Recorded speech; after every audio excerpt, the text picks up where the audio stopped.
Hello, പുതിയ വീഡിയോയിലേക്ക് എല്ലാവർക്കും സ്വാഗതം. ഇന്ന് പറയുന്നത് നമ്മുടെ ചുരിദാറിൻ്റെ ഭംഗി കളയുന്ന കുറച്ച് കാര്യങ്ങളുണ്ട്. അത് ഇന്നത്തെ വീഡിയോയിൽ നമ്മൾ സൈഡ് ഓപ്പണിൻ്റെ ഭാഗത്ത് വരുന്ന പ്രശ്നങ്ങളാണ്. അത് നിസ്സാരമെന്ന് നമുക്ക് തോന്നും, പക്ഷേ ഒട്ടും നിസ്സാരമല്ല. ചുരിദാർ ഇടുന്നവർ പിന്നെ അത് വിഷമിച്ചിടേണ്ടി വരും. അപ്പോൾ അത് എന്താണെന്ന് നോക്കാം. നടക്കുമ്പോൾ ടോപ്പ് കാലിനിടയിലേക്ക് കയറിപ്പോകുന്നൊരു പ്രശ്നമുണ്ട്. സൈഡ് സ്ലിറ്റ് രണ്ട് വശത്തും രണ്ടായിട്ട് കിടക്കും, സ്ട്രെയിറ്റ് ആയിട്ട് നിൽക്കത്തില്ല. ആ ഒരു ഭംഗിയിൽ ഇങ്ങനെ കിടക്കാതെ അത് പല രീതിയിൽ കിടക്കും, പൊളഞ്ഞ് കിടക്കും.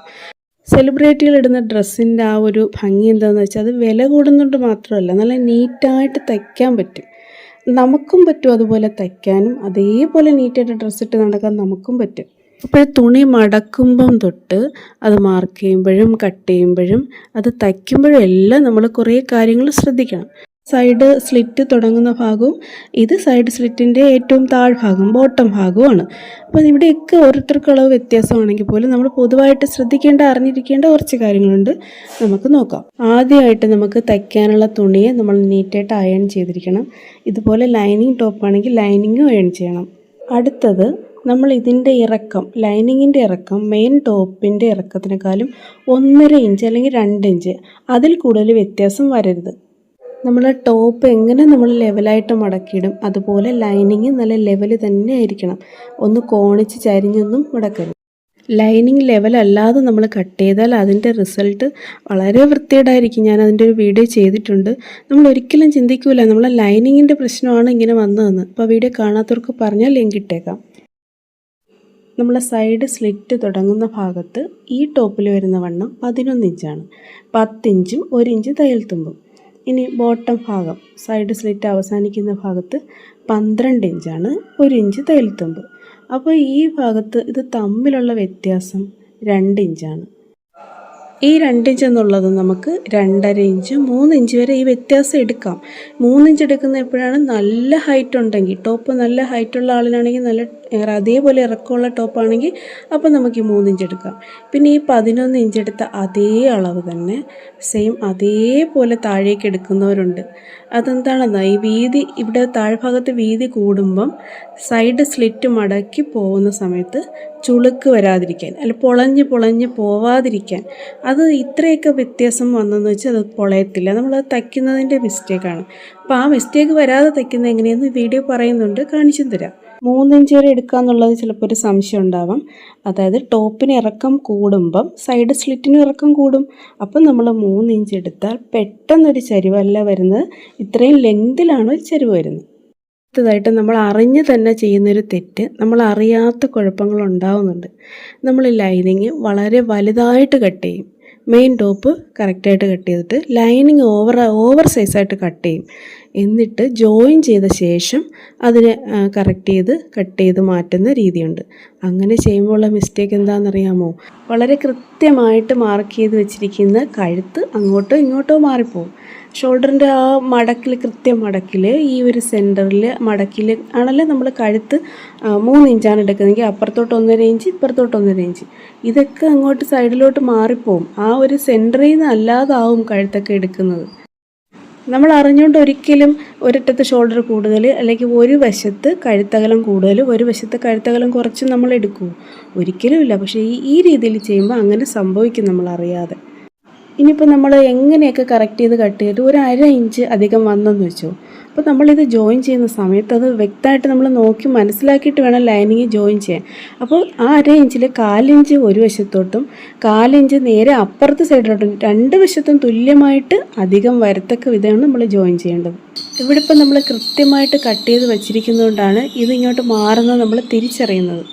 അല്ലെങ്കിൽ നമ്മളിത് അറിയത്തില്ല. പിന്നെ എങ്ങനെയെങ്കിലും ജോയിൻ ചെയ്ത് കഴിയുമ്പം മുകളിൽ ചിലപ്പോൾ മാറ്റം വരും, താഴ്ഭാഗത്ത് മാറ്റം വരില്ല. എങ്ങനെയായാലും ആ ലെവൽ വ്യത്യാസം വരും. നമ്മൾ കറക്റ്റ് ലെവൽ കട്ട് ചെയ്തിട്ട് കറക്റ്റായിട്ട് അങ്ങ് വെച്ചാൽ പോരെ. ഇനി ലൈനിങ് തിരഞ്ഞെടുക്കുമ്പോഴും നമ്മൾ ശ്രദ്ധിക്കണം. ചുരിദാർ മെറ്റീരിയൽ നല്ല ക്വാളിറ്റി ഉള്ളത് എടുത്തിട്ട് അതിന് കൊടുക്കുന്ന ലൈനിങ്ങിന് ഒരു ഇമ്പോർട്ടൻസും കൊടുക്കാതെ ഏറ്റവും വില കുറഞ്ഞതോ അല്ലെങ്കിൽ ശ്രദ്ധിക്കാതെ എടുത്തു കഴിഞ്ഞാൽ ഇത് ചുരുങ്ങും. മെയിൻ ടോപ്പ് ചുരുങ്ങുന്നേയില്ല, ഈ ലൈനിങ് ചുരുങ്ങിക്കൊണ്ടേയിരിക്കും. അപ്പോൾ നമുക്ക് കഴുത്തിൻ്റെ ഭാഗത്ത് ഷോൾഡർ അവിടെ എങ്ങും പ്രശ്നം വരില്ല. എന്ന് വെച്ചാൽ അത് തച്ചുറപ്പിച്ച് വെച്ചിരിക്കുന്നതാണ്. പ്രശ്നം വരുന്നത് നമ്മുടെ സൈഡ് സ്ലിറ്റിൻ്റെ ഭാഗത്താണ്. അവിടെ ഏറ്റവും ബോട്ടം ഭാഗത്ത് നമ്മൾ തച്ചുറപ്പിക്കുന്നില്ലല്ലേ, മെയിനും ലൈനിങ്ങായിട്ട് വേറെ നിൽക്കുകയല്ലേ. അപ്പോൾ ഇത് ചുരുങ്ങും തോറും എന്ത് പറ്റും, നമ്മളെ സ്ലിറ്റിൻ്റെ രണ്ട് സൈഡും അകത്തോട്ട് മടങ്ങി കൊടുക്കും. അകത്ത് ലൈനിങ് കുറവല്ലേ, അത് പരിഹരിക്കാൻ വേണ്ടി ഇത് അകത്തോട്ട് മടങ്ങിയിരിക്കും. അപ്പോൾ ലൈനിങ്ങായിട്ട് ജോയിൻ ചെയ്യുന്ന സമയത്ത് ലൈനിങ് തീരുന്നിടത്ത് സ്റ്റിച്ച് നിർത്താതെ മൊത്തം അങ്ങ് തയ്ക്കണം. അപ്പോൾ നമുക്കിത് മടക്കുമ്പോൾ ആ ഒരു സ്റ്റിച്ച് വെച്ച് നമുക്ക് മടക്കാൻ പറ്റും. ഇപ്പോൾ ഇത് ഷോൾഡറൊക്കെ ജോയിൻ ചെയ്ത് കൈയൊക്കെ ഫിറ്റ് ചെയ്ത് നമുക്ക് സൈഡ് സ്ലിറ്റ് തയ്ക്കുന്ന ഭാഗം വരെ എത്തി നിൽക്കുകയാണ്. ഇവിടെ വെച്ച് നമുക്ക് നടക്കുമ്പോൾ ടോപ്പ് ഉള്ളിലേക്ക് കയറി പോകുന്നതിൻ്റെ ആ ഒരു പ്രോബ്ലം പറയാം. നമുക്ക് സൈഡ് സ്ലിറ്റ് കൂടി പോവില്ലേ ചില ടോപ്പുകൾക്ക്, അതായത് നമ്മൾ സൈഡ് സ്ലിറ്റ് വരേണ്ട ഭാഗത്തിന് മുകളിലായിട്ട് വയറ് മനസ്സിലാവാൻ വേണ്ടി പറയാണ്, ആ പൊക്കിൾ ലെവലിൽ നിന്ന് മുകളിൽ നിന്ന് വരെ സൈഡ് സ്ലിറ്റ് തുടങ്ങുന്നുണ്ട്. അപ്പോൾ ആ പൊക്കിൾ ലെവൽ ആയാലും അതിൻ്റെ മുകളിലായാലും സൈഡ് സ്ലിറ്റ് കൂടുതൽ തന്നെയാണ്. അത് ഇഷ്ടപ്പെടുന്നവരുണ്ട്. അപ്പം അത്രത്തോളം സ്ലിറ്റ് കൂടി നിൽക്കുന്നൊരു ടോപ്പ് നമുക്ക് മനസ്സിൽ കാണാം. എന്നിട്ട് സൈഡ് സ്ലിറ്റ് തീരെ കുറഞ്ഞ ഒരു ടോപ്പ് നമുക്ക് മനസ്സിൽ കാണാം. ഈ കുറഞ്ഞൊരു സൈഡ് സ്ലിറ്റ് 5 ഇഞ്ച് സൈഡ് സ്ലിറ്റേ ഉള്ളെന്ന് നമ്മൾ ഒന്ന് മനസ്സിൽ വെച്ചോ. അപ്പോൾ ഇത് നടക്കുമ്പോൾ ഇത് കൂടുതൽ ഉള്ളിലേക്ക് കയറി പോകുന്നത് ഏതായിരിക്കും? Side slit കൂടുതലുള്ളതല്ലേ. സ്ലിറ്റ് കുറവുള്ളത് അങ്ങനെ തന്നെ അവിടെ തന്നെ കിടക്കും. അപ്പം മനസ്സിലാവാൻ വേണ്ടി പറഞ്ഞതാണ്. ഇത് കൂടാതെ വീതിയും കുറവായിരിക്കും. അതായത് ഏറ്റവും ബോട്ടം ഭാഗത്തുള്ള വീതി സൈഡ് ഓപ്പണിൻ്റെ ഭാഗത്തുള്ള അതേ വീതി മാത്രമായിരിക്കും. ഞാൻ നേരത്തെ പറഞ്ഞില്ലേ, വീതി കൂട്ടിയെടുത്താൽ സ്ലിറ്റ് പൊളയുമെന്ന് വെച്ച് വീതി കുറച്ചെടുക്കുമെന്ന്. അപ്പോൾ അങ്ങനെ ആയാലും എന്ത് പറ്റും, കൂടുതൽ ഇത് മധ്യത്തിലോട്ട് പോകാൻ സെൻറ്ററിലോട്ട് കയറാനുള്ള സാധ്യതയുണ്ട്. ലൈനിങ്ങിൻ്റെ ഇറക്കം മെയിൻ ടോപ്പിനോടൊപ്പം എത്തിയില്ലെങ്കിലും നമ്മളെ മുട്ടിനൊപ്പം മാത്രമേ ലൈനിങ് ഉള്ളൂ. അങ്ങനെയാണെങ്കിൽ ഇത് നടക്കുന്നതിനിടയ്ക്ക് ഈ പറഞ്ഞ പ്രശ്നം, ഇത് ഉള്ളിലോട്ട് പോവുകയും അതിനൊപ്പം മെയിൻ ടോപ്പും പോവുകയും ചെയ്യും. അംബ്രല്ല മോഡൽ ഒരുപാട് വിഡ്ത്ത് കൂടിയ ടോപ്പുകൾക്കും ഇങ്ങനെ സംഭവിക്കാറുണ്ട്, അത് കൂടിപ്പോയിട്ടാണ്. ഇനി നമുക്ക് സൈഡ് സ്ലിറ്റ് തയ്ക്കുമ്പം പൊളഞ്ഞും തിരിഞ്ഞും ഒക്കെ പോവാതെ നല്ല നീറ്റായിട്ട് തയ്ക്കുന്നത് എങ്ങനെയെന്ന് പറയാം. ആദ്യം സൈഡ് സ്ലിറ്റിനെ ഇതുപോലെ അയൺ ചെയ്യണം. 2 മടക്ക് കൃത്യമായിട്ട് വെച്ച് മടക്കണം. ഇനി ഇതുപോലെ സ്റ്റിച്ച് ഇടുന്നതിന് ഒരു പാടുമില്ല. പക്ഷേ സ്റ്റിച്ച് ഇടുമ്പോഴും ശ്രദ്ധിക്കേണ്ട ഒരു കാര്യമുണ്ട്, അത് ഞാൻ അവിടെ എത്തുമ്പം പറയാം. ഇത് അഥവാ ഇനി അയൺ ചെയ്യാൻ പറ്റാത്ത തുണികളാണെങ്കിൽ ഇതേപോലെ മടക്കി വെച്ചിട്ട് നമ്മൾ പിൻ സൂചിയോ എന്തെങ്കിലും കൊടുക്കണം, അല്ലെങ്കിൽ ഇടയ്ക്കിടയ്ക്ക് മാത്രം ഒന്ന് സ്റ്റിച്ച് കൊടുക്കുക, എന്തെങ്കിലും ചെയ്തതിന് ശേഷം തയ്ക്കണം. അത് ഇടയ്ക്കിടയ്ക്ക് സ്റ്റിച്ച് കൊടുക്കണമെന്ന് പറയുന്നത് എന്താണെന്ന് വെച്ചാൽ, നമ്മൾ മടക്കി മടക്കി ഇങ്ങനെ വരുന്ന സമയത്ത് കുറേശ്ശെ വലിഞ്ഞു പോകുന്നുണ്ട്.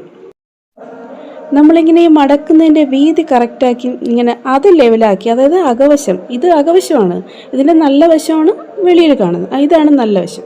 അപ്പോൾ ഈ നമ്മൾ തയ്ക്കുന്ന സൈഡ് നമ്മൾ നീറ്റാക്കി പോകുമ്പം അത് കുറേശ്ശെ വലിഞ്ഞ് പോകും. ഇങ്ങനെ വലിഞ്ഞിട്ട് ഇത് അധികമായിട്ട് അവിടെ അറ്റത്ത് കിടക്കും. പിന്നെ നമ്മൾ ഈ ബോട്ടം തയ്ക്കുമ്പോൾ അത് കട്ട് ചെയ്ത് കളയേണ്ടി വരും. അതാണ് ഈ പൊളയാൻ കാരണം. നമ്മൾ ഷേപ്പ് അഡ്ജസ്റ്റ് ചെയ്യാനായിട്ട് പല അളവിൽ സ്റ്റിച്ച് കൊടുക്കും. പക്ഷേ സൈഡ് സ്ലിറ്റ് എത്താറാകുമ്പോൾ അത് ഇങ്ങനെ ഒരേ ലൈനിൽ തന്നെ നിൽക്കണം. നമ്മൾ മടക്കുമ്പോൾ ഇതുപോലെ അവിടെ അതാത് സ്ഥലത്തുള്ള അവിടെ തന്നെ മടക്കുകയാണ് ചെയ്യേണ്ടത്. പക്ഷേ നമ്മൾ തച്ച് വരുമ്പോൾ ഇത് കുറേശ്ശെ വലിഞ്ഞ് വരും. ഈ സൈഡിലാണ് കുഴപ്പം, അപ്പുറത്തെ സൈഡിൽ അത്ര പ്രശ്നം വരാറില്ല, തിരിച്ചല്ലേ തയ്ക്കുന്നത്. ഇങ്ങനെ നമ്മൾ തേച്ചെടുത്താൽ നല്ല നീറ്റായിട്ട് നമുക്ക് തയ്ക്കാൻ പറ്റും. എങ്ങനെയാകുമ്പോൾ നമുക്ക് ആ വീതി പിന്നെ ശ്രദ്ധിക്കേണ്ടല്ലോ, നമ്മൾ തേച്ച് വെച്ചിരിക്കണം. പിന്നെ ഇത് വലിഞ്ഞു പോവാതെ അവിടെ തന്നെ തച്ച് വയ്ക്കണം, അതേ സ്ഥലത്ത് തന്നെ തയ്ക്കണം. അവിടെയാണ് നമുക്കിത് വലിഞ്ഞു പോവാൻ കാരണം. ഇനി വലിഞ്ഞു പോവാതിരിക്കാൻ നമുക്ക് തയ്ക്കുമ്പോൾ ഒന്ന് ശ്രദ്ധിക്കാം. നമ്മൾ എക്സ്പീരിയൻസ് കൂടി അറിയാതെ പഠിച്ചു പോകുന്ന കുറച്ച് കാര്യങ്ങളുണ്ട്. നമ്മളിങ്ങനെ തച്ച് വരത്തില്ലേ, അപ്പോൾ ആ അടിയിലുള്ള പീസ് നമ്മൾ ചെറുതായിട്ടൊന്ന് വലിക്കുന്നുണ്ട്. ഇതിന് മുകളിലോട്ട് നമ്മൾ ഈ മടക്കുന്നത് താഴോട്ട് വലിയാതെ അതിനെ മുകളിലോട്ടാക്കാൻ വേണ്ടി ഈ ഒരു വിരൽ നമുക്ക് അറിയാതെ ഇവിടെ വരും. ഇപ്പോൾ തയ്ക്കുമ്പോൾ നിങ്ങൾക്കത് കാണാൻ പറ്റും.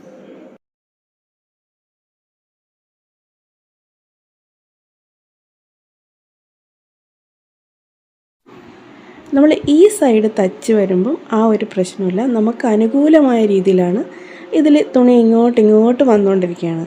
പക്ഷെ ഇതിൻ്റെ നേരെ അപ്പുറത്താണ് ഞാനിപ്പോൾ പറഞ്ഞ പ്രശ്നം ഉള്ളത്. എത്ര പ്രാക്ടീസ് ആയാലും നമ്മൾ ഓരോന്ന് ശ്രദ്ധിച്ച് തന്നെ തയ്ക്കണം.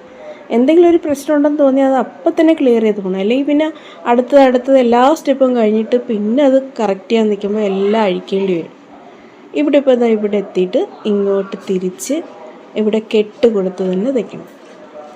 അപ്പോൾ നമുക്ക് അവിടെ ആ സൈഡ് സ്ലിറ്റിൻ്റെ ഭാഗം കൊണ്ട് വിട്ടുപോകുന്നൊരു പ്രശ്നം ഉണ്ടാവാതിരിക്കും.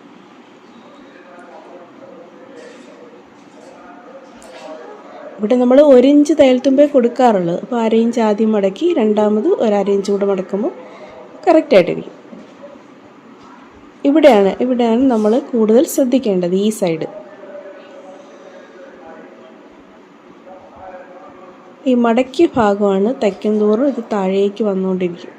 അപ്പോൾ ഏറ്റവും അടി എത്തുമ്പം ഒരുപാട് അധികമാവും. ഒരു വിരൽ അടിയിലത്തെ പീസിലിരിക്കുന്നുണ്ടാ, എന്ന് വെച്ചാൽ ആ അടിയിലത്തെ പീസ് കുറച്ച് വലിഞ്ഞാൽ നല്ലതാണ്.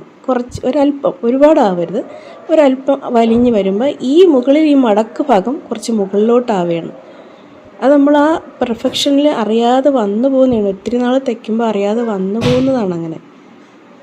എന്നാലേ അത് നീറ്റായി വരുള്ളൂ. അപ്പുറത്തെ സൈഡ് തയ്ക്കുമ്പോൾ ആ ഒരു പ്രശ്നമില്ല.